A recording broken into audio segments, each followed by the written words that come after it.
Il n'y a aucune stratégie d'anticipation, aucun plan qui est basé sur des prévisions. Il n'y a pas de bon sens, encore une fois. On n'a pas de l'analyse qui est basée sur le bon sens. On n'obéit pas à des règles, on ne prend pas en considération les règles du marché. Non, on prend en considération ce que les Algériens veulent faire. On prend nos désirs pour des réalités. Ah, je veux prendre l'avion, mais je veux prendre l'avion, je veux pas prendre autre chose. Il y a un train, beaucoup de moyens. Le train, c'est plus agréable, et c'est plus intéressant, c'est plus écologique, c'est plus respectueux de l'environnement et c'est moins cher. Là, on n'est pas connecté aux évolutions du monde moderne. On ne comprend bien pas. L'économie, c'est quoi? C'est d'abord un marché et une demande. D'abord une demande et tu adaptes l'offre à la demande. Ce n'est pas tu crées une offre pour créer la demande. Là, c'est la planification. C'est l'économie soviétique qui est totalement dépassée. Là, nous sommes dans une économie de marché. C'est le marché qui dirige. Avant de se lancer dans une activité économique, tu dois étudier ton marché. Comment le marché est en train de marcher. Quelles sont ses caractéristiques? Les caractéristiques de l'Algérie, le marché intérieur, il est très faible. Contrairement à ce que veulent nous faire croire quelques cadres ou quelques pilotes qui vivent à l'étranger, qui confondent l'Algérie avec les pays touristiques. Nous ne sommes pas un pays touristique.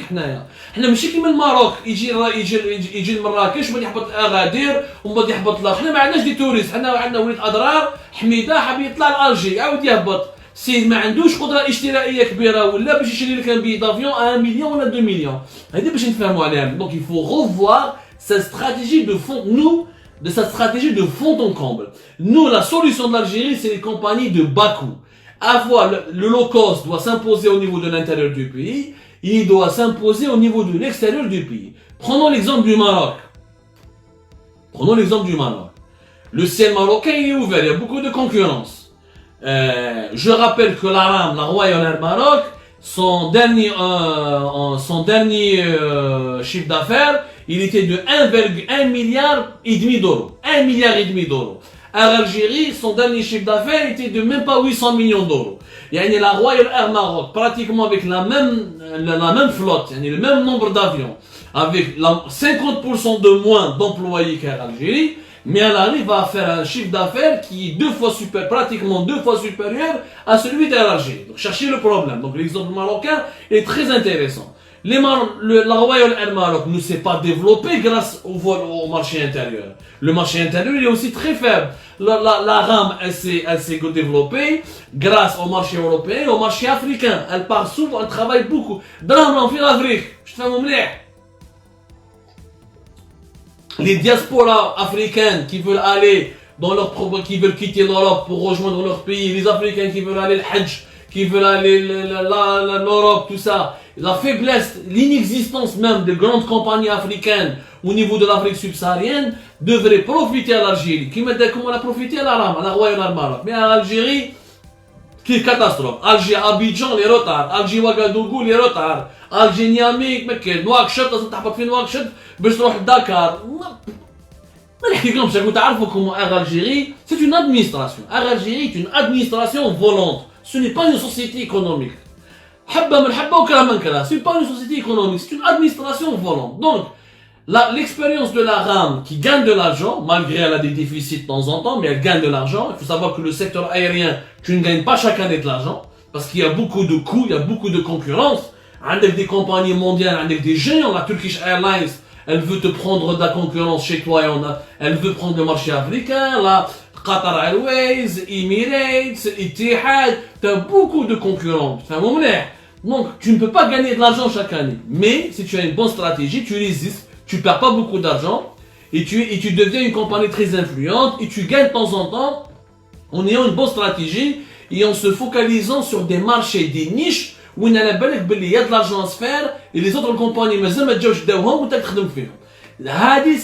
c'est vraiment l'expérience marocaine qui nous apprend ça. Nous, à l'Algérie, nous حابين نديرو. كي تقول لي نحي لها مارشي انتيريور، اوكي وين تخدم على الجيري؟ وين راح تربح دراهم؟ وين راح تربح؟ لافريك تخي بيان، قول لي لافريك، قول لي نديرها في ثمن راسد. يا جماعه دير لي ايروبور في ثمن لو ساهل كاع لو ساهل معمر بالجماعات الارهابيه. كاع طومبوكتو، نيا لو نور دو نيجر، ما عندها حتى معنى هذه. باش نفهموا مليح. Moi, je vois beaucoup plus un aéroport في ورقلة حاسم سعود faire une nouvelle ville avec un aéroport international à Hassim Saoud où c'est plus facile de sécuriser la région que dans la région de Tamanrasset, d'autant plus que dans la région de Tamanrasset, ça aurait été intéressant si on relance le tourisme saharien. Ce n'est pas le cas. Le problème du marché africain ne dépend pas de l'aéroport. Alger peut être un hub régional, peut être un hub africain.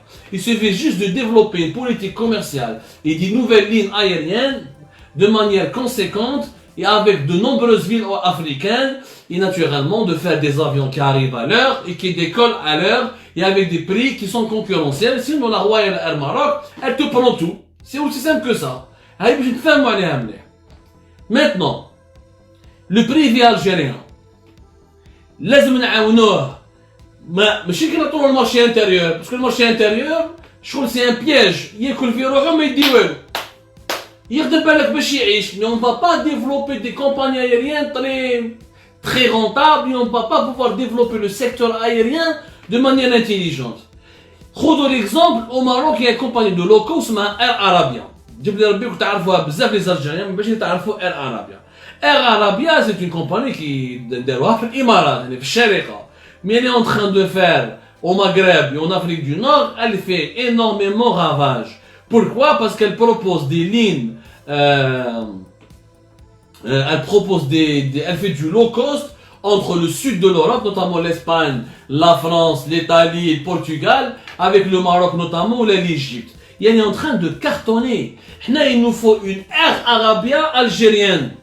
Du low cost, une petite compagnie à bas coût, qui m'a Vueling, l'espagnol, mais qui travaille, qui va vers l'étranger. Même s'il faut créer une filiale, Air Algérie, un opérateur privé, ou la Air Algérie, un opérateur étranger, pourquoi pas?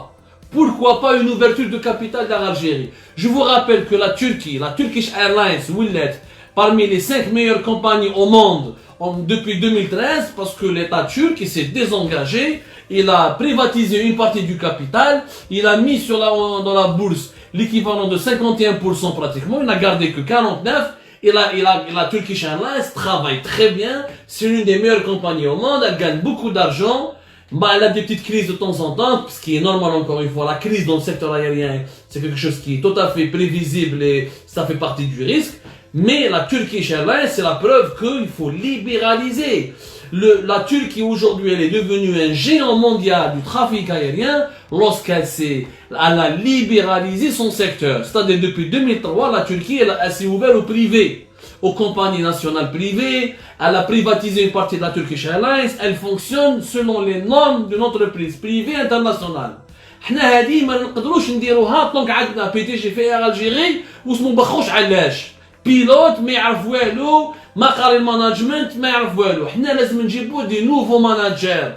Oui, ouvrons le capital d'Air Algérie à des investisseurs étrangers ou là algériens, mais dans les règles de l'art. Mais il faut ramener des vrais managers, il faut ramener des décideurs qui soient capables d'insuffler une véritable dynamique, qui peuvent être capables de dessiner des stratégies, de s'adapter aux mutations mondiales, de faire des études de marché et d'envisager et d'aller gagner de l'argent là où il faut le gagner. Là où il faut le gagner. N'oublions pas qu'il y a un secteur propre, le cargo, le transport aérien des marchandises. Là, ça peut être très intéressant pour l'intérieur du pays. Là, il faudrait une croissance économique, il faudrait un dynamisme économique, et pouvoir essayer d'exporter un peu les marchandises. Mais tu peux travailler beaucoup avec les pays africains pour transporter la matière première, les produits agricoles que les pays africains, comme le coton malien, ou le, je sais pas, ou là au Niger, ou là au Cameroun, des produits agricoles qui sont exportés vers l'Europe. Il y a énormément d'opportunités, je m'en énormément. Mais demain, avec la bonne stratégie, qui est axée sur des études de marché, là où il y a des véritables besoins, avec des plans d'action, avec des plans de marketing et de management qui soient réels, réalisables et pragmatiques. Où il y a des managers, il y a des vrais patrons, des vrais directeurs, un vrai patron de compagnie aérienne. ماشي هذا ينحطوا بي دي جي باسكو يدخل في ولاد المسؤولين ولاد الناس. ما عندك ما دير، ما تروحش بعيد. Un bon pilote ne fait pas un bon PDG d'une compagnie. Comme un bon joueur de football ne fait pas facilement ou là pour autant un bon entraîneur de football. C'est deux choses complètement différentes. En Algérie, le mal de l'Algérie, c'est que les enfants de l'Algérie, ils veulent décider entre eux, ils veulent se partager les intérêts entre eux, ils réagissent exactement dans une attitude qui est totalement clanique.